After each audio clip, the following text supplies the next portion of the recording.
সকালবেলা উঠেই ছাদে চলে এসেছি। এত মনটা খারাপ লাগছে যে কি বলবো, কিচ্ছু ভালো লাগছে না।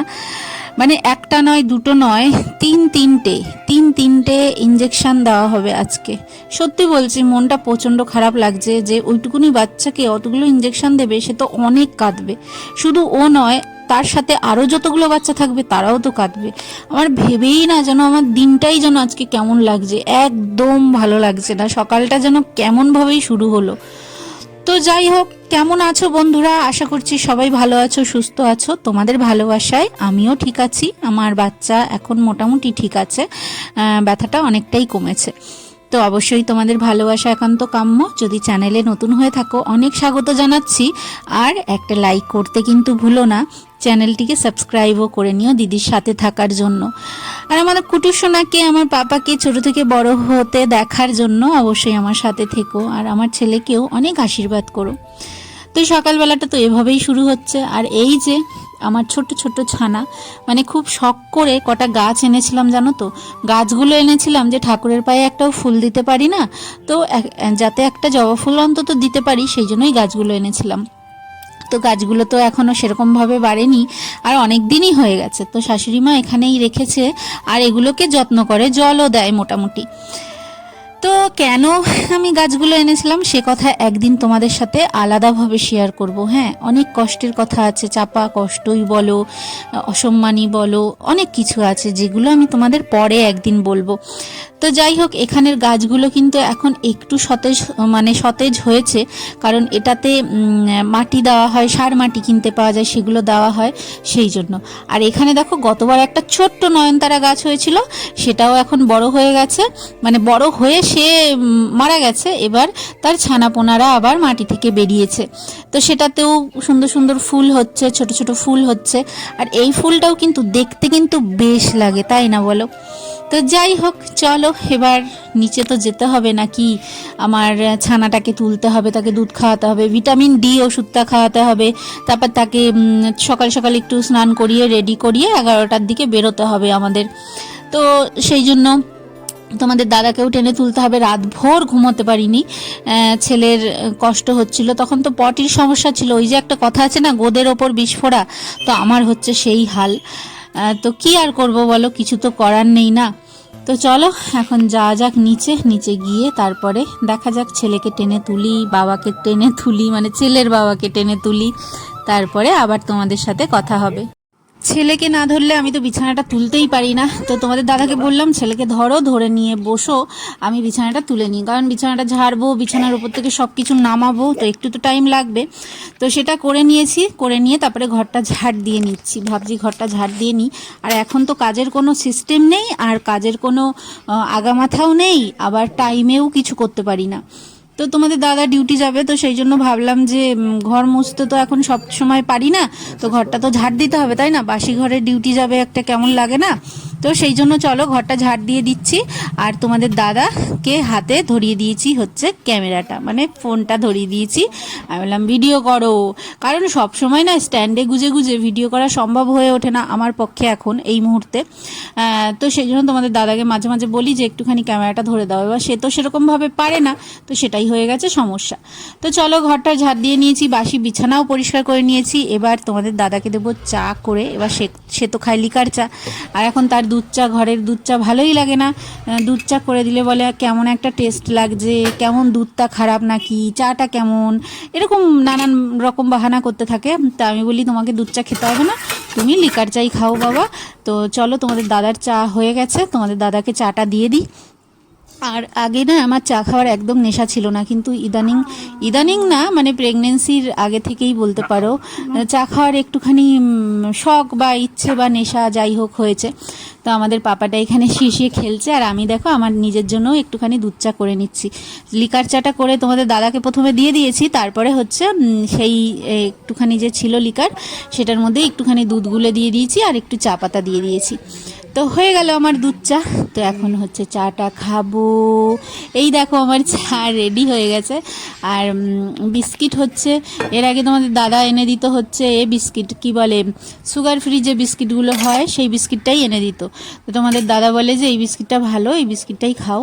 কিন্তু এখন যেন আর ভালো লাগে না এই বিস্কিটটা খেতে, কারণ টেস্টলেস না। এই বিস্কুটটা খেতে ভালো কি লাগে সবার, কিন্তু ভালো লাগতো একটা সময়, কিন্তু এখন আর ভালো লাগছে না। তো আমার মা খুব ভালো খায় জানো তো, তো মাকে মাঝে মাঝে ও বাড়ি গেলে মায়ের জন্য একটু নিয়ে যাই এই বিস্কিটটা।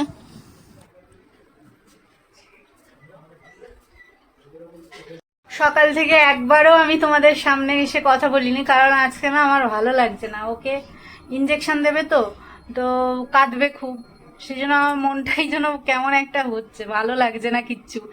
তো এখন এই যে একে আমি স্নান করিয়ে দিয়েছি না বাবা, হ্যাঁ চান ঠান করিয়ে দিয়েছি, খাইয়ে দিয়েছি, ও রেডি।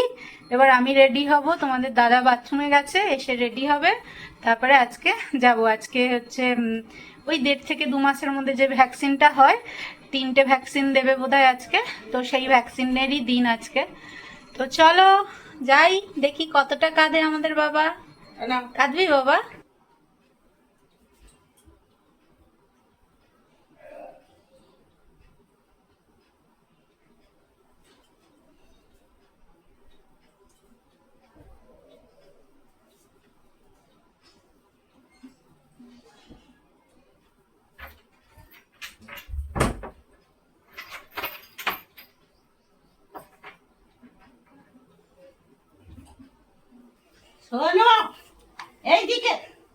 সোনু, আমার যে বুক ধরপর ধরপর করছে, ভাল লাগছে না কিচ্ছু সকাল থেকে। কি করে ক্যাক করে কাঁদবে যে, ওইটাতেই আমার চিন্তা। যতগুলো ড্রেস নিয়েছিলাম বন্ধুরা, তার মধ্যে এইটা আমার কাছে সব থেকে ভালো লাগে, মানে সব থেকে ভালো লেগেছে। মানে খুবই কাপড়টাও যতটা ভালো আর কোয়ালিটিটাও ততটা খুবই ভালো, মানে জামাটা খুব সুন্দর। তো সবকটার মধ্যে এটাই আমার সব থেকে বেশি ভালো লেগেছিল। তো এটাই মানে সব থেকে বেশি পরা হয় ধরতে গেলে। তো এটা পরেই বোধহয় আমি, হ্যাঁ এটা পরেই বোধহয় আমি ডেলিভারিতে গেছিলাম, ডেলিভারি করানোর দিনও এটা পরেই গেছিলাম। তো এই জামাটা সত্যি খুবই ভালো লাগে। তো আমিও এখন রেডি হয়ে গেছি অলমোস্ট, এখন যাব। চলো তোমাদের সাথেও শেয়ার করব যাওয়াটা কি করে শেয়ার করব আমি জানি না, আর আগেও ভিডিও কি করে করব আমি জানি না, তবু চেষ্টা করব তোমাদের সাথে শেয়ার করার। আর আজকে যেহেতু আমি যেহেতু ইঞ্জেকশনগুলো প্রাইভেট থেকে দিচ্ছি না, সেন্টার থেকে দিচ্ছি, তো সেন্টারেই যাচ্ছি, সেন্টারে গিয়ে ইঞ্জেকশনটা দেওয়াবো। তো এই যে তার ঠাম্মা তার সাথে কথা বলছে, গল্প করছে। আর তোমাদের দাদাও এখনও রেডি হয়নি, সে রেডি হবে, তারপরে হচ্ছে যাওয়া হবে। আর আজকে অনেক দিনের হারিয়ে যাওয়া একটা জিনিস খুঁজে পেয়েছি। সেই জিনিসটা কি চলো তোমাদের বলবো, তোমরা দেখতে থাকো। আর এই যে তার ঠাম্মা তাকে কোলে নিয়ে একটুখানি বেরোচ্ছে, বলছে তুমি বাইকে বসবে, আমি তোমাকে কোলে দিয়ে দেবো। আমি বাইকে নিয়ে যাওয়া আমার একদমই অভ্যাস ছিল না, এখন মোটামুটি 2বার গেলাম, মানে আজকে নিয়ে 2বার হবে আমি আমাদের পাপাকে নিয়ে বাইকে বসেছি, না হলে পুরো ভয় লাগতো। তো দুদিকে যেমন পা দিয়ে বসি সেরকম করে বসে ভালো করে ওকে ধরে নিয়ে বসি। আর তোমাদের দাদা খুব সেফভাবেই গাড়ি চালায়, খুবই আস্তে ধীরে গাড়িটা চালায়, তো সেই জন্য আমার অতটা অসুবিধা হয় না, সব ঠিকঠাক লাগে। তো এখন তোমাদের দাদা একটা বাজারের ব্যাগ নিয়েছিল, যেটার মধ্যে সব প্রেসক্রিপশান কাগজপত্র সব কিছু নিয়েছে। আমি বলছি তুমি বাজারের ব্যাগে কেন নিয়েছো, তোমাকে একটা ব্যাগ দিচ্ছি সেটাই নাও। ওটাই কেমন লাগে না দেখতে, বাজারের ব্যাগের মধ্যে সব ডাক্তারি জিনিস। তো এখন দেখো একটা ব্যাগ খুঁজছি, আর খোঁজার সময় আমি কিছু পাই না, যখন দরকার হবে তখন আর কোনো কিচ্ছু খুঁজে পাবো না। আর যখন দরকার হবে না তখন কত জিনিস চোখের সামনে, ব্যাগ বলো, এটা বলো, প্লাস্টিক বলো, সব গুছিয়ে গুছিয়ে রাখি, কিন্তু সময়কালে আমি আর খুঁজে পাই না কোথায় কোনটা আছে। তো এই একটা ব্যাগ খুঁজতে গিয়ে একটা জিনিস খুঁজে পেলাম, এই যে দেখতে পেয়েছো। তো তোমাদের বলছি কাহিনীটা, অনেক দরকারি একটা জিনিস। তো শ্বশুরমশাইয়ের আধার কার্ড ছিল এটা, তো সেই অনেক দিন থেকে খোঁজাখুঁজি হচ্ছিল, পুরো ঘর তন্ন তন্ন করে খোঁজা হয়েছে, কোথাও পাওয়া যায়নি। তো তোমাদের দাদাকে আমি ডেকে বলছি যে এসো দেখো আমি কি পেয়েছি, অথচ এই সমস্ত ব্যাগগুলো ঘাটাঘাটি করা হয়েছে, বার করা হয়েছে, দেখা হয়েছে, কিন্তু এই জিনিসটাই পাওয়া যায়নি। চোখের সামনে ঘুরছে জিনিস, হাতের সামনে রয়েছে জিনিস, অথচ এই জিনিসটা পাইনি। তো তারপরে হেডেক হলো, আবার অনলাইনে করে অ্যাপ্লিকেশন করে তারপরে আবার ওই আধার কার্ডটা আনানো হলো বাই পোস্টের মাধ্যমে। তো দেখো ঘরেতেই রয়েছে, চোখের সামনেই রয়েছে, আর বারবার হাতও দেওয়া হয়েছে এই জায়গায়, কিন্তু জিনিসটা পাওয়া যায়নি। তো এরকমই বোধহয় হয়, ওই যে বলে না যে কি বলে নজরের সামনে আছে তবুও সেই চোখে ধাঁধা লেগে যায় না, তো ওরকমই একটা বিষয়, চোখে ধাঁধা লেগে গেছে। তোমাদের দাদা এই সমস্ত কাগজপত্র বার করেছিল, কিন্তু ওই ব্যাগটার মধ্যেই পড়েছিল যে সেটা আর খেয়াল হয়তো করেনি, কিন্তু একবার নয় অনেকবার দেখেছে, কিন্তু পাইনি, ওই আর কি। তো যাই হোক, চলো এখন যাওয়া যাক। তো এই যে বেরিয়ে পড়েছি আমাদের পুচুকে নিয়ে। আলোর দিকে চাইতে পারে না, চলো। হ্যাঁ, ইঞ্জেকশন দেবো, চলো। ওইখানে দাঁড়িয়ে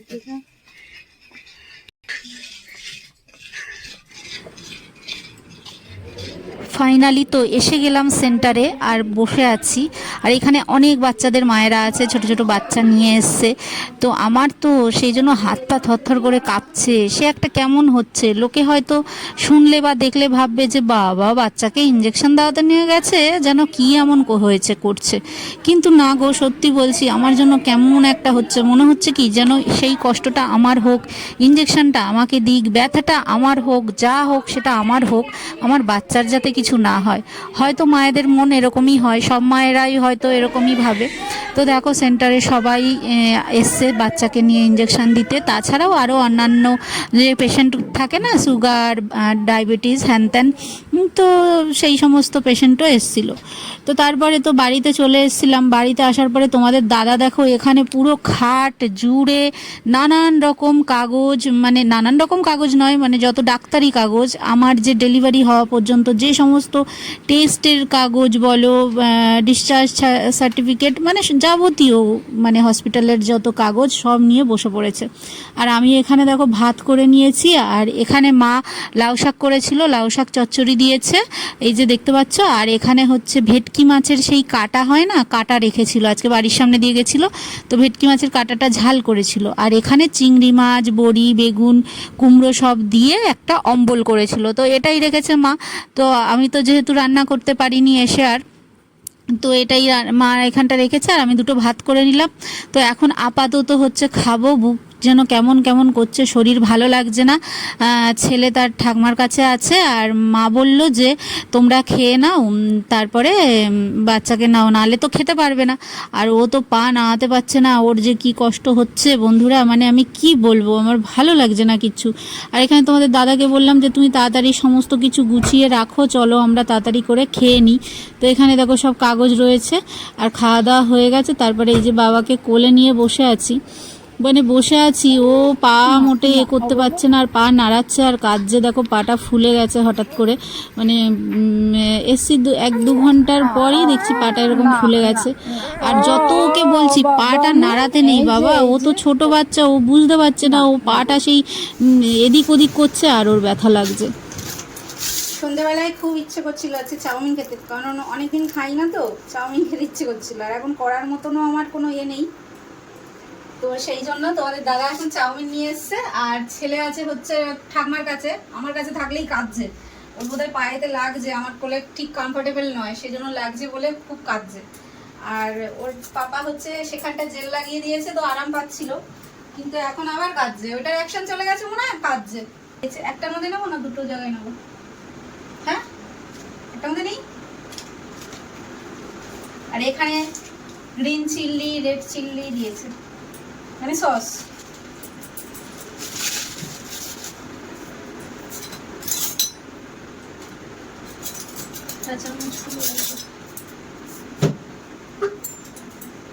তো এই যে ধুয়ে নিই, চামচগুলো অনেকদিন ইউজ হয় না।